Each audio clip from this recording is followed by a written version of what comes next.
शादी के कुछ दिन बाद। माँ, टिफिन तो देना जरा। बेटा, अब तो स्कूल नहीं ऑफिस जाता है, माँ से नहीं अपनी बीवी से टिफिन मांगा कर। ओके माँ। सुनीता, टिफिन ले आओ। जी लो टिफिन, इसके अंदर पिस्ता डाल दिया है। पिस्ता? पिस्ता क्यों?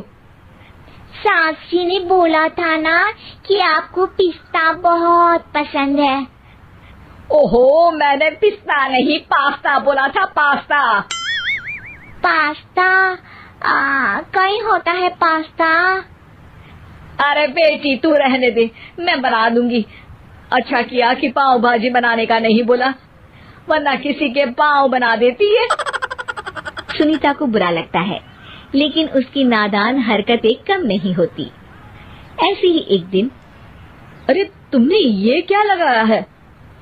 अरे आप वो फूस फूस करके लगाते हैं ना, वही। डियो? का दियो? किसको दियो? अरे वही ना जिससे खुशबू आती है। हाँ हाँ, सही पकड़े हैं। अच्छा लेकर तो आना। कौन सा डियो लगाया तुमने? अभी लेकर आते हैं जी। संदीप की बात मानकर सुनीता अंदर से खुशबू वाला फुसफुस लेकर आती है। ओएमजी! ओएमजी मतलब ओ माय गणेश ना। अरे ओएमजी छोड़ो, ये खुशबू वाला फुसफुस की बात कर रही थी तुम? हाँ, इसी की। फिर से सही पकड़े हैं। अरे देवी, लेकिन आप सही नहीं पकड़े हैं, ये डियो नहीं है। डियो नहीं है तो क्या लियो है? अरे ये रूम फ्रेशनर है, जिसको कमरे में छिड़कते हैं, खुद पर नहीं। कोई बात नहीं, माँ कहती थी आत्मा किराएदार है, शरीर एक किराए का कर्म। हम शरीर पे ये डाल लिए तो क्या फर्क पड़ जाएगा। सुनीता रोज ही कोई ऐसी हरकत कर देती जिसकी वजह से उसे घर में दो बातें सुननी पड़ती। एक दिन। माँ, मेरे बॉस घर पर आने वाले हैं शाम को। उनका बर्थडे है, फैमिली साथ नहीं रहती उनके, तो यही पार्टी कर लेंगे। उनको अच्छा लगा तो शायद मेरा प्रमोशन भी हो जाएगा। मैं ना फ्रूट केक लाकर फ्रिज में रख दूंगी और तेरे साथ आज खाना मैं बनाऊंगी, ताकि जब साहब आए तो खाने में कोई गड़बड़ ना हो। शाम को जब सारी तैयारियां हो जाती है, संदीप के साथ बड़े साहब भी घर आते हैं। फ्रूट केक तो ले आना बहू, फिर खाना खाएंगे। अरे इस सब की क्या जरूरत थी, आपने बुलाया वही काफी है। सर, आपका परिवार शहर में नहीं है तो हम ही आपके परिवार जैसे हैं सर। इतने में ही सुनीता फ्रूट केक लेकर आती है और बड़े साहब की टेबल पर रख देती है, और जैसे ही केक के ऊपर का बॉक्स हटाती है, ओह, ये क्या है? केक तो कटा हुआ है, मैं तो ऐसा नहीं लाई थी।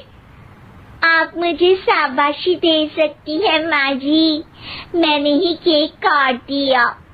आपने कहा था ना, फल यानी फ्रूट यानी हमेशा काट के लाना, तो फ्रूट केक भी तो फ्रूट ही है ना, तो मैंने पहले ही काट लिया। हूँ ना मैं समझदार। अरे बहू, ये क्या किया? केक हमेशा वही काटता है जिसका जन्मदिन होता है। तुझे एक बात भी समझ नहीं आती, एक नंबर की बेवकूफ है। पूरा माहौल बिगड़ चुका था। संदीप को लगने लगा था कि साहब उसे प्रमोशन तो दूर की बात है, कहीं डिमोशन ना दे दे, लेकिन साहब बीच में ही बोल पड़ते हैं। अरे कोई बात नहीं, ये इनकी बेवकूफी नहीं है, इनका भोलापन है। बेटा आप कहाँ से हो? रामपुर गांव से। अरे वाह, गांव से?